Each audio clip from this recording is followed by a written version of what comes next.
Welcome to Janome Club, brought to you by Janome Australia. We will be showcasing different Janome machines and accessories to enhance your sewing experience, covering a variety of topics including quilting, dressmaking, and embroidery, with handy tips and tricks along the way so that you can get the most out of your Janome machine. For more inspiration, please like and subscribe, or you can check out our website at janome.com.au. Now let's get creating. Welcome everybody. This month we're going to be looking at the bobbin holder for free quilting and hand look stitching, or otherwise known as our low tension bobbin holder. You'll see here on the table I have 3 different bobbin holders. These are for different models. So if you're wanting to get a low tension bobbin holder for your machine, please just take your model number into your local Janome store and they will be able to help you out with the correct one for your machine. You'll notice here that these bobbin holders, this one is for machines that do not have an auto thread cutter. This one here has got your little bobbin check spring on it, so it's for machines with an auto thread cutter. And then this one I've got at the top here is actually for our continental machines, so our CM7, which is the machine that I'm going to be sewing on today. So Continental M7P, so for professional, and also the same bobbin case does our top of the line Continental M17. So yeah, these are all set to the same amount of tension, which is, for those who like technical numbers, is 8 grams. Our normal tension bobbin cases are set to around 13 grams. And for those of you with an embroidery machine, we have high tension bobbin cases, which are 20 grams. So yeah, just make sure if you are buying bobbin cases for your machine, and needle plates for that matter, that you make sure you get the right ones for your model. So all the stores can help you out with that. Visit the store, they can tell you which foot is the right one or which needle plate is the right one for your machine. So we sell this as for free motion quilting. So free motion quilting is when you drop your feed dogs and the machine stitches up and down and you are the one that moves your fabric around to create your stitch. The other time I do use our blue dot bobbin cases is for when I'm doing quilting on my embroidery machine. So sometimes people might refer to that as AccuFeel quilting or quilting with your ASQ hoop. So I also use this, and I'll talk about that in a little bit when I show some samples. The other things for free motion quilting is that you need a free motion quilting foot. So your foot may look like this, which is our PDH feet, or it may be a small foot like this, which is a floating foot. Again, you can either see what accessories have come with your machine, or you can ask the store, your local Janome stockist, for advice about the right foot for you. And then the other thing I have here is our wonderful purple tip needles. Now these needles have what we call a cobra head or a flange sort of head to it, where it is really good for multi-directional stitching. So free motion quilting fits into that. So we recommend our purple tip needles. And we also recommend our straight stitch needle plate. These generally have either 3 holes, or sometimes they used to have just 2 holes in them.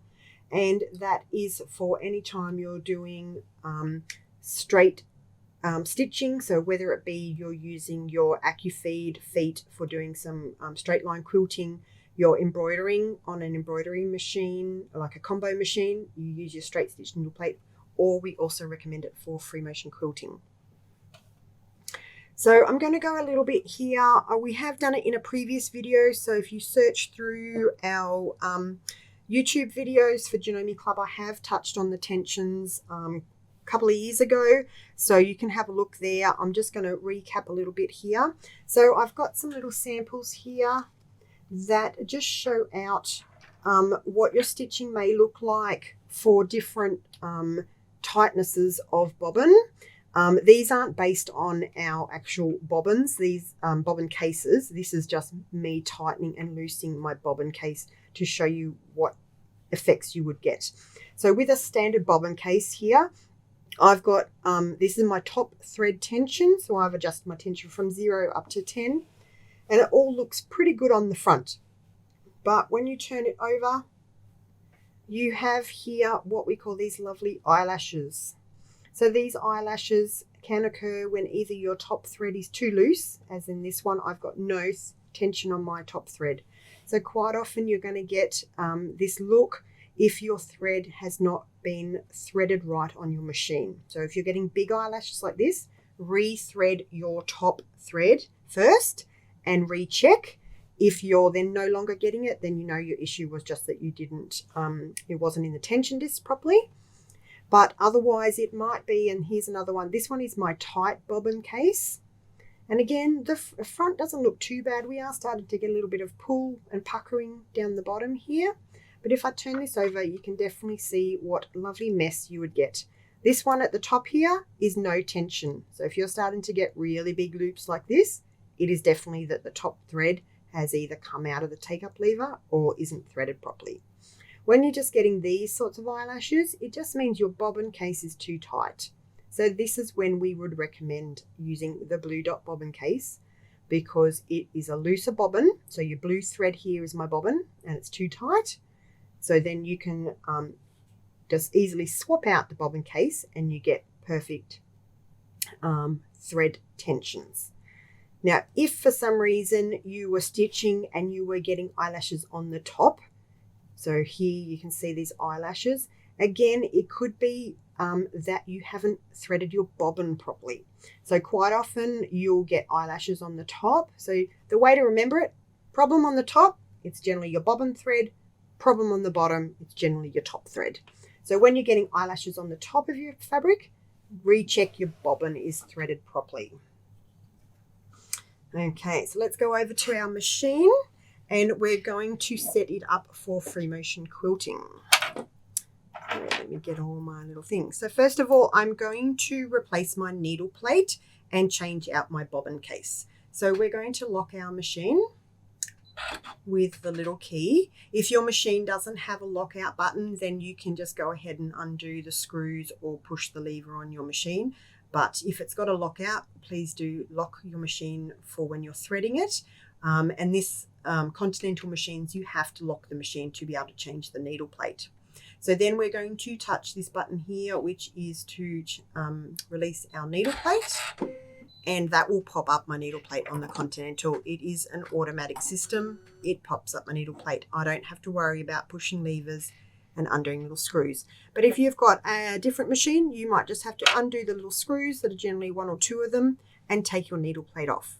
You then lift out your bobbin case and you slide in your blue dot bobbin case. It's that simple. You would then replace your needle plate back on this machine. It's as simple as that. Drop it in. If you've got a different machine, as I said, you might need to push it down or you might need to just do up the screws. I'm putting my thread in and then threading it under the guide to make sure that it is in the tension disc properly. And I am going to put my foot on. Because this particular foot I'm using is a floating foot, it does have the 2 bars on it. So I clip the back bar in first, and then as I'm pressing the button on the back of the foot, I raise up the front of the foot. And there I am ready to go. So I'm going to unlock my machine and I'm going to go in and select free motion quilting.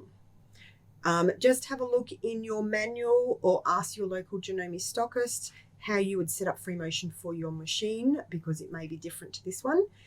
Some of the machines you just have to drop the feed dogs. Other machines you've got sewing applications. So here we're going into sewing applications. It's our little t-shirt. We're going to choose a quilting stitch. So we're going into quilting. Then we have free motion here. Now we have 2 stitches available because I have the straight stitch needle plate on.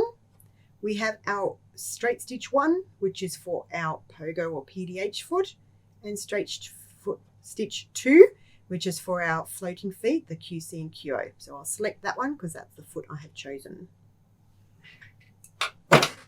Okay. Now for free motion quilting, it is a matter of the feed dogs have been dropped away And because I've selected a free motion stitch on this machine, it has automatically dropped my feed dogs down. And then it is a matter of you are the one who is going to move your fabric around. So normally your feed dogs would feed your fabric in under the foot to form, and then the stitch would form. This one, there's nothing pulling the fabric around. So it is up to you to move the fabric. So I'm just going to start sewing here, and I'm going to do what people would call either a stipple or a meander, where I'm going to make these little S shapes over my fabric so that I can fill in this area with stitches. So I'm going to start. This machine's got a 1 stitch stop, so it allows me to pull up my bobbin thread. Put them in under there. So when I start stitching with free motion quilting, the speed that your machine is sewing is the speed that you want to be moving. So some people adjust with their speed lever on the front of their machine. Other times you just have your foot going down and up on your foot pedal. So the more you push down on your foot pedal, the faster your machine will go. The more you release off your foot pedal, the slower it will go. So I can sew at a slow speed and get good stitches, or I can speed up my speed, which means I'm speeding up my movement, and get reasonably even stitches. Now this is a hand guided stitch, so therefore it will not ever be perfect, I'm going to say. If you want perfect stitches, I recommend going to an embroidery machine and doing your AccuFill or stipple on your embroidery machine, because you will get perfect stitches. Whereas with free motion quilting, you may get smaller stitches, larger stitches, and a little bit more variation in it. But that's what I enjoy about free motion quilting. You can do different designs as well. So say I wanted to do a spiral or a little curl, I can come in and move my fabric around in a spiral sort of movement, and then come back, and then I might do another spiral. So you can see I'm just guiding my fabric around. I'm sewing at about a medium sort of speed.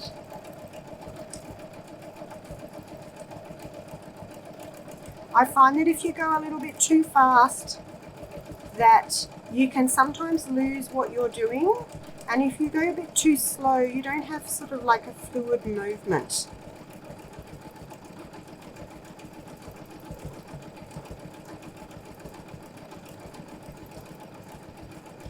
There are lots of videos out there on different designs to do with free motion quilting.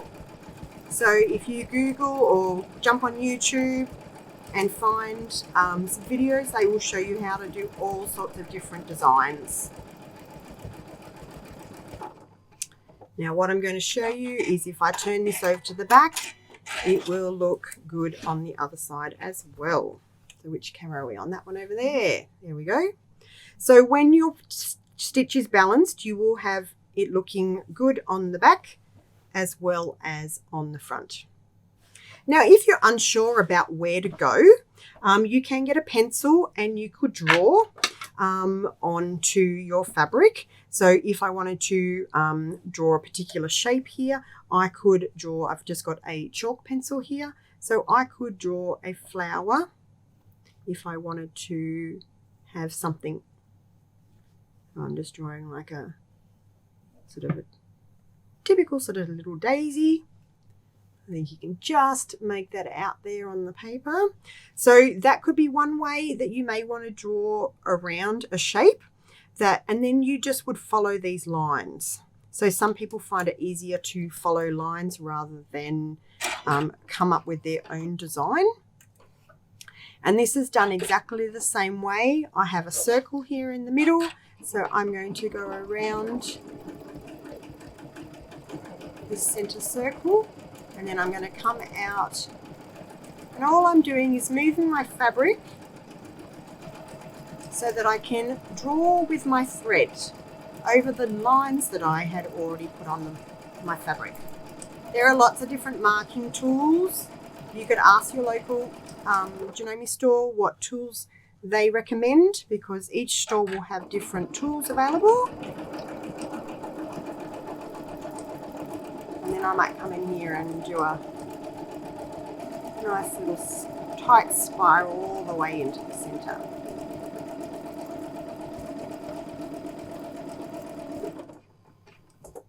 Let's cut that off.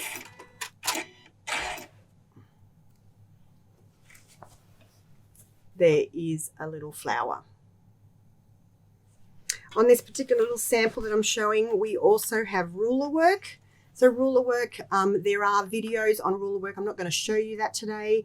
So if you look on our YouTube channel and search for ruler work, or there's again lots of other videos as well. So ruler work is a form of free motion quilting where you're stitching around templates, and that gives you some other designs as well. Now, another way that you can transfer designs onto, and I'll show you, this is the project for this month. So what I've made is, I might zoom out a little bit here. So what this is it's a little gift bag. You can fit where are we going to go? Let's go down here. It's a gift bag, and you could fit a couple of bottles of wine or a nice gift in there. We've made it for my dad, but you could obviously put whatever you want into this section. So what I've done is I've printed out on my computer, I've printed out the word dad on my, just went into Word on my computer, found a font that I liked and typed it in. Then I printed that out. And then what I got was some of this transfer paper. It's like a waxy transfer paper. It's often used in dressmaking. And I have then placed that transfer paper on my fabric, placed my printed out word on there, and then I have traced over this with a little tracing wheel. You could also use like a nice soft pencil and press hard onto these words, and I actually then transferred the words onto my fabric. And then I've done exactly the same as I did going around the little flower, is I've then stitched around the letters and sort of stitched as one continuous loop to create the word dad in there. Then I've just done some other free motion quilting on here. You'll see up the top here in these zigzag sort of stripes, I've done a couple of different designs. So on the brown, I've done like a little spiral. On the sort of peachy apricot-y orange colour, I've done like a little tiny sort of S shape running up and down the fabric. And then I've done some sort of oval pebble shape. So there are so many different shapes that you can do with free motion quilting to enhance your work and what you're doing. What I might do is I'll just show you how I did this little leaf design that's in the middle here. I think you should be able to pick that up. It's like a little heart leaf. So what I've done is I've come down, and again, you could draw this out. If you feel more confident drawing something out and following the lines, you go ahead and do that. I'm just going to freehand this and see how it works. So I've just come down and made a little line with a loop on it, and then I'm going to stitch around a little heart. And I'll stitch another one in the other direction so you can see it a little bit more. If you need to, you could run a little loop in there. And then we do another heart shape. Come up again, do another little heart. So these could be leaves. You could do them as a leaf. I did them as little hearts. And then it's just a matter of filling up the space. So there's another little loop, another little loop. That's another little design you can do. Just move around, do little loops. This is a really quick one that allows you to fill in a space. Let's put another little heart here. So you literally are just drawing with your threads. If I wanted to do a word here, we could come around, let's do a lovely J. I'm going to come up and we're going to write Janome. So you don't have to trace it out, you can just freehand and stitch out whatever you want to do.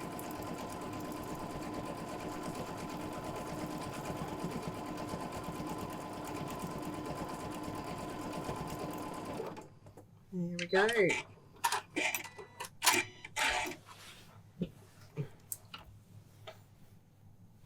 So there is a little sort of meander leaf heart sort of design that you can do.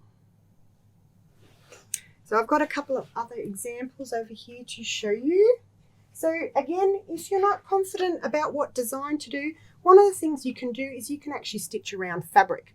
So this is some fabric that we had that had these lovely big, I'll bring a bit more in, some lovely big sort of Japanese flower, cherry blossom sort of shaped flowers in some fabric. So what I've done is I've actually stitched around the flowers. So here is the back of the fabric. And you can see here that, again, because I've had the right tension in my bobbin case, that I've been able to get perfect stitches on the front and the back. And all I've done is I've gone around the shapes. So I've stitched around the shapes of the flower and then around the center. And I have created a beautiful quilting design, but I haven't had to think where to go because I've just been copying what was on the fabric. Now here's a couple of other examples for those of you who don't like free motion quilting. You can do the AccuFill. So this is what I talked about. It's on your embroidery machine. This is a project from a number of months ago. It could have been from last year. I can't remember exactly. It's for this little bag, which was done with the AccuFill. I think the accessory month was the AccuFill hoop, the ASQ hoop. So just Google that or search for it on the Janome site or on the Janome YouTube channel, and you can come up with this pattern for this bag. And we use that. This is another one that again has just got a different design stitched on it, which you can see there on the back. So they have both been done with the blue dot bobbin or low tension bobbin case so that you get the good stitches front and back. My other project here comes from one of our books that we've produced. I'll get it into frame. This is our Janome 100th book that came out last year, I think, or the year before. But it is a wonderful book. It does have a bit of information in the front about the history of Janome and where we've come from and our different innovations that we've done throughout the years, like when we've introduced particular machines or when we introduced functions such as AccuFeed or when we brought in Wi-Fi. And then in the back of the book, there are a number of projects that go through different machines that we have, different functions that we have, and you can stitch out these projects. Some of them are embroidery designs. We've got a leather handbag. There's some free motion diagrams here for a particular quilt that we did. So there's lots of information out there that will help you if you do want to do some free motion quilting. So here is the quilt from this book, and I've done all different, some walking foot and some free motion quilting and some decorative stitches on here. So you can see here I've done some ruler work around this one. The ovals are ruler work, and then I've come in and done little spirals by free motion quilting. Here is another set I'll bring in. So free motion quilting doesn't have to just be circular. You can also do angular. So here are two different angular designs that I've done. This one is like a triangle that I've echoed out and then move in a different direction and do another triangle. This one is similar to the little loop, that I did, but it's triangle points and you just move all the way around your fabric. And then in contrast, we've got this one here, which is very curvy with pebbles running through it. So there are so many different designs that you can do with free motion quilting, and having the blue, the low tension or blue dot, what we like to call it. Actually, I didn't show you that. This is why we call it a blue dot. Let me pick it out and I'll show you. We can zoom right in. I'll hold these two. Right in here, there's a little tiny check mark, and that is blue. So you'll notice on your machine, it might be red or it might be yellow, depending on what machine you've got. Most generally of our machines generally have a red mark there for standard, and a yellow one is for high tension, and then the low tension one is blue. But please check, some models are slightly different to that, but the blue one is always our low tension bobbin case. So thank you very much for joining us for Club today. We hope you've got a little bit of inspiration to be able to go off and do some of your own free motion quilting.